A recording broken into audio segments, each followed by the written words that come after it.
Imagine waking up, right? It's a Tuesday morning. You're looking at your kitchen window with your coffee, and you just see raw, unfiltered sewage bubbling up right in the middle of your perfectly drained lawn. Oh, yeah. That is a nightmare scenario. It smells horrific. And Yeah. before you even make a phone call, you know you are looking at like a $15,000 disaster. Minimum, honestly. Right. But the absolute worst part is that you probably caused it entirely by accident, just by, I don't know, doing a few extra loads of laundry on a Saturday. Yeah, it really is the brutal reality of the ultimate out of sight, out of mind utility. Totally. I mean, if you have a private septic system, you are basically living on top of a highly volatile environment. But most homeowners, they just expect it to sit quietly under the grass and work in the background forever. See, I am completely guilty of that. Mm. For the longest time, I treated my drains and my toilets like a magic portal. Like it just disappears into the void. Exactly. You flush it, it vanishes. Problem solved. Let's move on with the day. Yeah, But, well, we are pulling back the curtain on that today. we have to. Yeah, we're taking a deep dive into the hidden biological warfare that's happening in your backyard right now. Our mission here is to really map out the exact science of septic longevity. Right, looking at the actual source material on how things go wrong. Exactly. We're looking at how everyday habits just destroy these systems and examining the mechanics of supplemental treatments, like SEPTIFIX specifically. We want to arm you with the actual knowledge you need to avoid those just gut-wrenching repair bills. Because that magic disappearing portal you mentioned, it's actually a very delicate, highly active bioreactor. A bioreactor, that sounds intense. It is. I mean, it's a living ecosystem. And to really grasp how easily it all falls apart, we kind of have to establish what it looks like when it's functioning perfectly. Wow. You know, you can't fix a machine if you don't know how the engine actually runs. Right, that makes total sense. Right. So we all know waste goes down the pipe and into like a concrete box in the yard. Yeah. But the fascinating part of this research is that the tank isn't just a holding pen. Not at all. So walk me through the actual separation phase. What happens the exact minute wastewater hits the tank? So a septic system treats wastewater entirely naturally. It's relying purely on gravity and biology. Right. Every single time water leaves a sink, a toilet, a shower, or, a washing machine, it travels down the main sewer line and hits the tank. And immediately, this physical separation process starts. Like it sorts itself out. Exactly. It sorts everything into 3 distinct layers. So the heavy solid waste sinks to the very bottom, creating what we call the sludge layer. Sludge, right. And then the lighter materials, things like cooking oils, greases, fats, those float to the top to form the scum layer. Which leaves a layer right in the middle. Right. Trapped right between the floating scum and the heavy sludge is a layer of relatively clear wastewater, and that's known as the effluent. Effluent, okay. But here's the thing. The physical sorting is just the warm-up act. The real magic is the biology. Right, the bioreactor part. Yeah. The tank is just teeming with naturally occurring anaerobic bacteria. And anaerobic simply means they survive without oxygen. Okay, no oxygen needed. Exactly. These bacteria live in the sludge and the scum, and they literally spend their entire existence breaking down and digesting that organic waste. I mean, this sounds less like plumbing and more like a massive underground living stomach. That is actually a perfect way to look at it. Right. Because you feed it, the bacterial flora breaks down the food and it processes the waste. Which means, well, if I flush a bottle of harsh chemical cleaner down the sink, I am basically giving my house a severe, acute case of indigestion. You're giving it chemical sabotage is what you're doing. Wow. Chemical sabotage. Yeah, we spend an absolute fortune on products designed to keep the visible parts of our kitchens and bathrooms sparkling clean, but we are completely oblivious to the fact that we're dumping chemical weapons directly into the house's stomach. Oh man, that's a terrifying image. But think about the products sitting under your sink right now. Bleach, antibacterial surface cleaners, harsh disinfectants, heavy-duty chemical drain uncloggers? Yeah, I have all of those. Most people do. But when you wash those down the drain, you are effectively carpet bombing that beneficial bacterial colony. Okay, but let me push back on that for just a second. Because we use like antibacterial soap every single day to kill germs on our hands, we use the little bleach in the laundry. Right. Is the biology in the tank really so fragile that just washing my hands is going to kill the entire system? Well, no, it's a game of concentration and volume. Okay, volume matters. Right. A normal amount of antibacterial hand soap, when it's diluted by gallons of shower water, that won't trigger a total collapse. So hand washing is fine. Hand washing is totally fine. The real issue is the cumulative effect, or these large concentrated dumps. Like what? Like pouring expired liquid antibiotics down the toilet. Or, dumping a half-gallon of concentrated bleach down the drain because you were deep cleaning a moldy shower. Oh, because that overwhelms the dilution. Exactly. Those chemicals actively disrupt the cell walls of the bacteria. And when the bacteria die off in huge numbers, the digestion process just stops. It just stalls out. Right. The waste just sits there, completely static, building up faster and faster. Actually, certain medications do this too, right? That really stood out in the source material. It makes sense for antibiotics, but it goes beyond just that. Oh, way beyond. High concentrations of certain prescription medications, particularly chemotherapy drugs or heavy courses of antibiotics, they literally alter the chemical makeup of the wastewater. Wow, just from human waste. Yeah, because the biological balance is so finely tuned down there, these compounds can actually suppress bacterial reproduction entirely. You just end up with a dead tank. A dead tank. So if chemical sabotage doesn't kill the system, we have physical sabotage. Oh, boy, yeah. Let's talk about the dreaded flushable myth. Because wet wipes, paper towels, feminine hygiene products, cotton swabs, and even coffee grounds, they are major culprits here. The worst culprits. And I find the wet wipe industry infuriating, to be honest. If a company literally prints the word flushable in bold letters on a package, how is it even legal for them to sell a product that ruins a tank? It basically comes down to a very clever, highly technical exploitation of language. Really? How so? Well, manufacturers define flushable as strictly capable of clearing a toilet bowl and passing through the immediate plumbing. So just because it goes down the hole? Exactly. It will go down the hole. But what they absolutely don't promise is that it is degradable. Which is literally all that actually matters to the homeowner. Right. I mean, standard toilet paper is made of these short cellulose fibers that are designed to practically dissolve the second they hit water. Yeah, they just turn to mush. You can test it in a glass of water. It happens in seconds. But wet wipes, paper towels, things like that, they are manufactured with synthetic plastics and woven fibers. Right, to be strong. Exactly. They are meant to retain their structural integrity when soaking wet. That's literally why a wet wipe works. It doesn't fall apart in your hand while you're using it. Oh, wow. Okay. But when it gets into the septic tank, those anaerobic bacteria cannot digest synthetic fibers. It's plastic. So they just sit there. They just sit there, sinking to the bottom, weaving together, and forming this impenetrable, concrete-like mass in the sludge layer. They just pile up endlessly. And I imagine that massively accelerates the sludge accumulation, which triggers that mechanical and financial domino effect we talked about. It accelerates it incredibly fast. Let's look at the mechanics of that failure.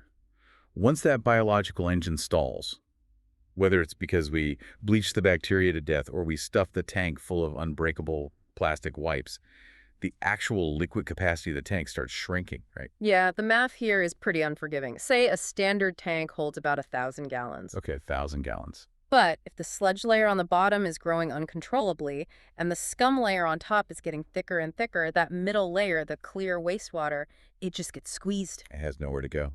Right. You now have a 1,000-gallon tank that can really only effectively process maybe 400 gallons of water. Oh, yikes. And the very first symptom you will notice is a slow drain in the lowest point of your house, which is usually like a basement shower or a first-floor sink. Which is the exact moment most people panic, drive to the hardware store, and buy a giant jug of industrial chemical drain cleaner. Yep, every time. Which, as we just established, kills whatever surviving bacteria are actually left in the tank. It is a spectacular self-owning cycle. It just accelerates the disaster. And the ultimate point of failure, like the moment you cross the line from a minor annoyance to a catastrophic, day-ruining bill, is when that sludge level rises so high that solid waste is pushed out of the tank entirely. Wait, pushed out where? Walk me through how the tank actually connects to the yard. Okay, so the clear middle layer of water, the effluent, is supposed to gently flow out of the tank through an exit pipe. Okay. And from there, it travels into a network of perforated pipes buried in your yard, which is known as the drain field. The drain field, got it. The soil in the drain field basically acts as the final natural filter before the water returns to the groundwater. That makes sense. But to prevent the floating scum and the heavy sludge from escaping into those pipes, the tank has a specific component called a baffle. Think of a baffle like a protective shield. Oh, no, think of it like a T-shaped PVC pipe on the exit hole. It pulls water from the middle, clear zone only. So it's avoiding the top and bottom. Physically blocks the floating grease on top, and it sits high enough to avoid the sludge on the bottom. But if the sludge rises too high, it enters the baffle. Oh, no. Suddenly, raw, undigested solid waste and, synthetic wet wipes are being flushed directly into those narrow, perforated pipes in your yard. I actually have a visual for this. Think of your septic tank as a massive bouncer at a really exclusive, highly organized nightclub. Okay, I like this. Right. If the crowd is manageable, the bouncer has plenty of time to check IDs, keep the troublemakers out, and only let the right people, which is the clear wastewater, into the VIP section, which is your drain field. Perfect analogy. But what happens if a massive crowd rushes the door all at once? The bouncer gets absolutely trampled. The bouncer goes down, the velvet ropes snap, and the troublemakers completely trash the VIP section. Exactly. And in plumbing terms, that massive crowd rushing the door is called water overload. And this is where that Saturday laundry habit becomes totally lethal. It is easily the most common homeowner mistake. Because you think you're being productive. Exactly. You think you are being highly efficient. You do 4 massive loads of laundry back to back on a Saturday morning while the dishwasher is running, and maybe 2 teenagers are taking 30-minute showers upstairs. Just nonstop water. Right. Yeah. You are pumping hundreds and hundreds of gallons of water into that tank in a very narrow 2-hour window. But wait, if the tank is already full of liquid, doesn't the new water just push the old water out? Yeah. Why is that such a huge problem? Because it creates violent turbulence. Turbulence. The entire system relies on absolute stillness and gravity for the solids to separate and actually sink. When you blast hundreds of gallons of water into the tank, it churns everything up like a washing machine. It mixes it all together. Exactly. The sludge at the bottom gets whipped into a frenzy, mixes with the clear effluent, and gets pushed right past the baffle into the drain field before it has any time to settle. Trashing the VIP section. Trashing it permanently. Because when solid waste and grease enter the drain field, it forms what is called a biomat. A biomat. Yeah, it's a thick, slimy, completely impermeable layer of black sludge that coats the soil. So the soil can literally no longer absorb water. It's sealed shut. Yep. So the next time you flush, the water hits a dead end, reverses course, and bubbles up into your lawn or just backs up right into your bathtub. Which brings us right back to the nightmare scenario from the beginning. And drain field restoration is not just like snake cleaning a pipe. What does that actually look like for the homeowner? It looks like a heavy excavation crew parking a literal backhoe on your front lawn. They have to dig up the ruined soil, rip out the clogged pipes, haul away tons of biohazardous sewage-soaked dirt, and rebuild the entire infrastructure from scratch. That sounds incredibly disruptive. It destroys your landscaping, the smell is unbelievable for days, and the financial hit can easily rival the cost of a new car. So if one extra load of laundry or one careless flush of a bleach wipe can tip the scales toward a multi-thousand-dollar disaster, how are we actually supposed to maintain this biological tightrope? It takes discipline. Let's move into the actionable side of this, starting with household behavior and then exploring the mechanics of supplemental treatments like SEPTIFIX. So the behavioral rules require strict discipline, like I said. First rule, flush only human waste and toilet paper, period. Nothing else. Everything else, wipes, tampons, dental floss, hair, cooking grease, goes in the trash can. Second rule, transition to septic-safe cleaning products. Less bleach.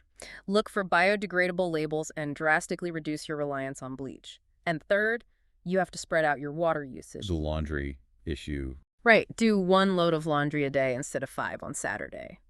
You have to give the tank hours of stillness to let gravity do its job. Okay, those are the non-negotiables for the environment. But looking at the research, there is a massive industry built around bacterial supplementation to optimize this environment. Huge industry, yeah. The documentation points heavily to treatments like SEPTIFIX, which is basically a tablet you flush once a month. Now, the manufacturer claims this reduces odors, eats sludge, and prevents clogs. Great. But I really want to dig into the actual chemical mechanics here, because a key feature of this specific tablet is that it releases oxygen into the tank. How does a solid tablet release oxygen underwater, and why does that even matter? So the oxygen release is actually the main differentiator here. When the tablet hits the water, a chemical reaction occurred. Like fizzing. Yeah, an effervescence very similar to dropping an antacid into a glass of water. It slowly releases dissolved oxygen directly into the wastewater while simultaneously releasing a payload of beneficial bacteria. But wait a minute. We established earlier that a septic tank relies on anaerobic bacteria microorganisms that live specifically without oxygen. Right. It is a buried, sealed box.